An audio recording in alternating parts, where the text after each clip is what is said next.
Hello everyone. Now let's start our next session of lesson number 13, motion and time. Okay. In previous session we have learned about speed, some formula we have discussed, we have solved some numericals, as well as we have learned about measuring time. Okay. Measuring time means what? In this or in that we have learned about a simple pendulum, a bob, a thread and one rigid body. Okay, in that we have learned about the oscillation and time period taken for one oscillation. Then we have learned about some units of time and speed. Okay, basic unit of time is second. Basic unit of speed is meter per second. But in previous session, whatever numericals we have solved, that units we have written as kilometer per hour. If the question is there in your paper that you have to convert that kilometer per hour into meter per second, so you should know how to measure the speed. So in this session we are going to learn a new point, that is about measuring speed.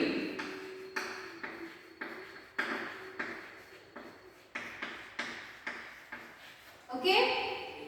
So in this what we have to learn? Already we have learned one formula, that speed is equal to distance upon time.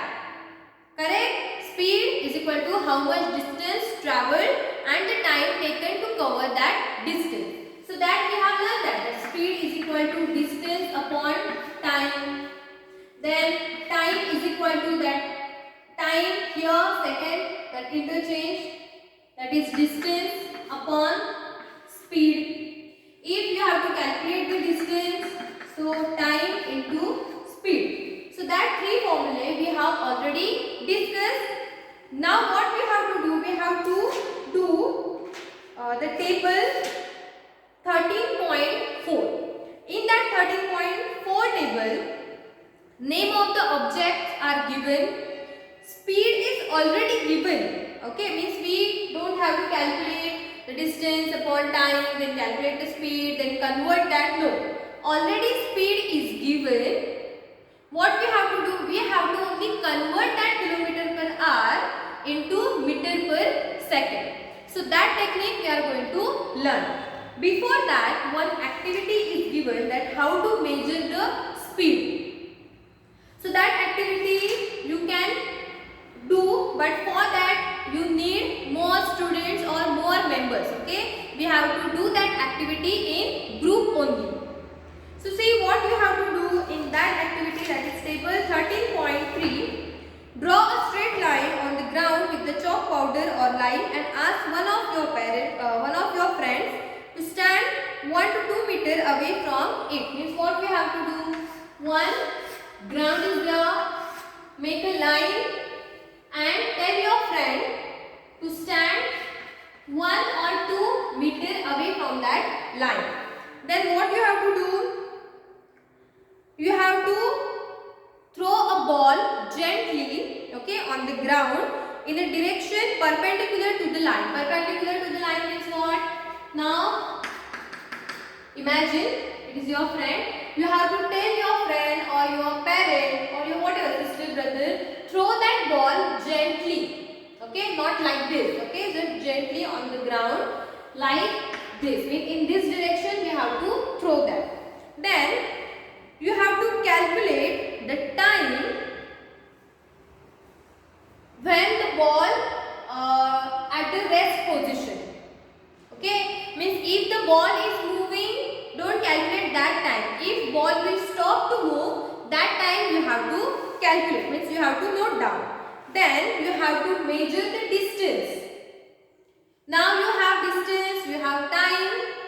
So by this formula you can calculate the speed of that ball. So like that you have to repeat that action 4 to 5 times, but in a group.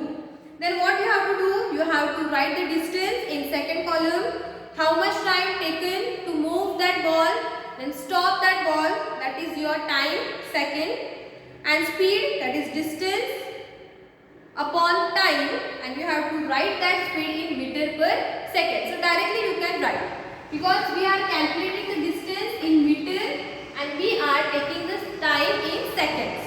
So directly you will get the speed in meter per second. But if the speed is given in kilometer per hour, how can we convert that? So let's start that method. But understood how you can measure your speed? If you want to measure the speed of that object, what you have to do? First you have to measure the distance. Then for that distance, how much time taken by that object, that time you have to note down. Then divide the distance by time and then calculate your speed. So like that we can measure the speed if you have the values of distance and time. Okay, from the distance and time we can calculate the speed of that object. Now only one thing is that you have to convert that kilometer per hour into meter per second. Now what we have to do? Open textbook page number 150. Table 13.4 is given. Okay, see the objects. First is falcon, cheetah, bluefish, rabbit, squirrel, domestic mouse, human, giant tortoise and snake. So all these are the living organisms. Okay, we have to just check the speed. Okay, already speed is given, but that is in kilometer per hour. Okay, see the falcon speed is 320 kilometer per hour. Means in 1 hour that object can travel 320 kilometer. See the cheetah 112 means 1 hour cheetah can cover 112 kilometer. See about bluefish, that is 40 to 46 kilometer in 1 hour. Rabbit, that is 56 kilometer in 1 hour. Squirrel 19 kilometer in 1 hour. Domestic mouse 11 kilometer in 1 hour. Human can travel 40 kilometer. Okay, all these values are average values. Okay, means here it is given that human can cover the distance of 40 kilometer in 1 hour. But that is not possible for all. So that is depend upon what? Depend upon your slow and fast movement, slow and fast displacement. So speed is depend upon your movement, your displacement. Understood? These all are the average values. Then giant tortoise, that is 0.27 kilometer, means not 1 kilometer. Snail 0.05 kilometer in 1 hour. So from that you can say that which objects can move fast, which objects can displace slow. Okay, so speed is given in kilometer per hour. Now we have to convert that in meter per second. Two methods are there. Okay, side by side we will learn that. First method and second method. Okay, so in first method, first what we have to write? See, speed is given. That is your 320 kilometer per hour. Now, what you have to do? You have to convert that value in meter per second. Already we know that 1 kilometer is equal to 1000 meter. Okay, 1 kilometer is equal to 1000 meter. Now 320 kilometer means what? We have to multiply that 320 with 1000 meter. So first 320 into 1000.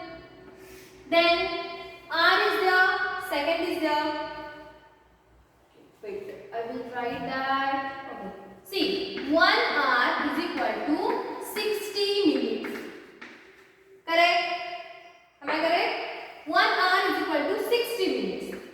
1 minute is equal to 60 seconds. We want the value of time in seconds, not in minutes. If we divide this value in 60 by 60, so we get meter per minute value.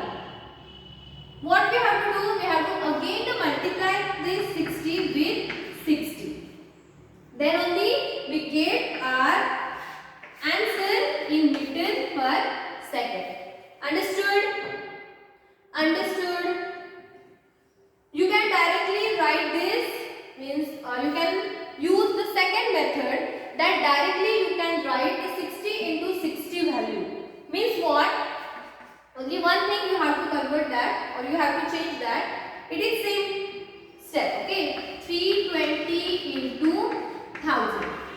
Now whatever value that is given in kilometer, and if you want to change that in meter, you have to multiply that value with 1000.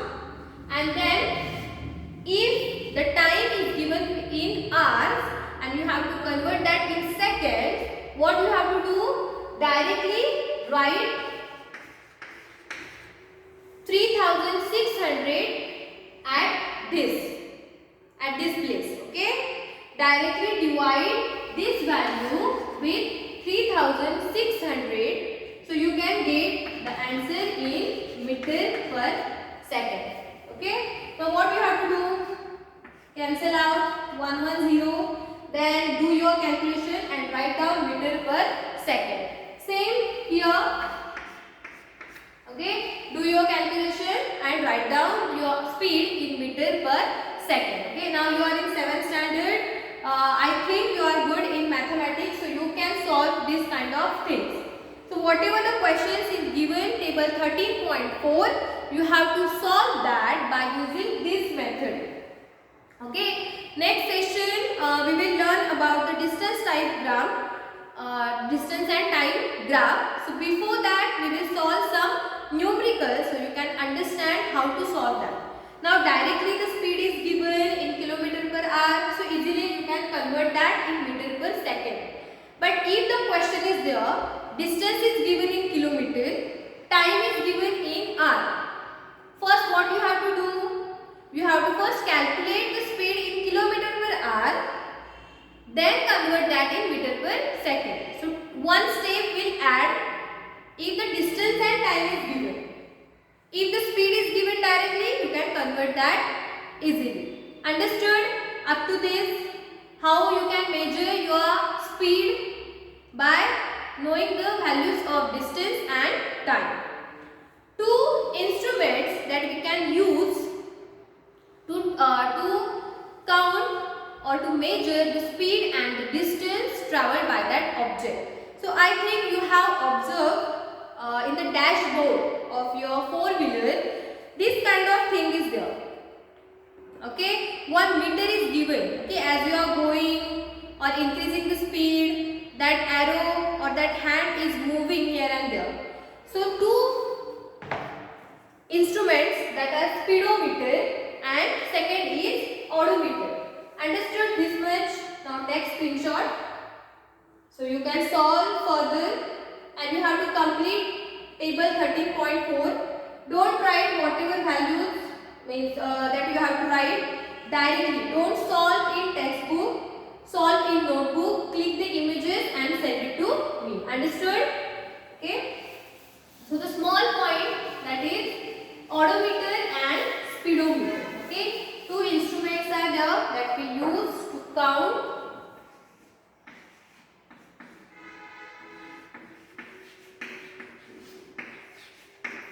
speedometer. Now from the name of that instrument you can guess that what we are measuring by using the speedometer. Very good. We can measure the speed of that car, of that vehicle by using speedometer. Okay. So what is a speedometer? An instrument which is used to measure the speed of that vehicle. Okay. And the odometer. So from that we can calculate or we can measure the distance that is covered by that vehicle. Okay. So two instruments are there given in your textbooks, is speedometer and odometer. So that speedometer is record your speed in kilometer per hour. Okay. So numericals, maybe there are some numericals based on this also. Okay. Means the distance is given from A to B. Measure that average distance or the main distance. Then time is given. Calculate and just convert that value. Okay. Understood? See, the motion and time is a small lesson, but it is an important lesson for further classes, because in this lesson we have learned about the motion, speed, time, distance. Okay, so that will helpful for you for your further sessions, for your further lessons. So don't focus on this lesson, okay, while doing your study. Okay, focus on motion and time, focus on numericals. If the numerical part is there, for example, see, we have learned about the soil. In soil theory plus numericals are there, but in motion and time most of your focus part is on numericals. Okay, the important part is numerical. So please focus on that. Learn all the formulas whatever given in your textbook. Then whatever the conversion part is there, the conversion values are there. Please learn that because it is important for your exam. Okay. So here we have completed our session in which we have learned about the measuring speed, speedometer, odometer, and how to convert the kilometer per hour into meter per second. Okay. So in next session we will learn about distance time graph. After that, complete the practical work of your science. Then we will solve some numericals also in next session. Still, stay home, stay safe, and thank you.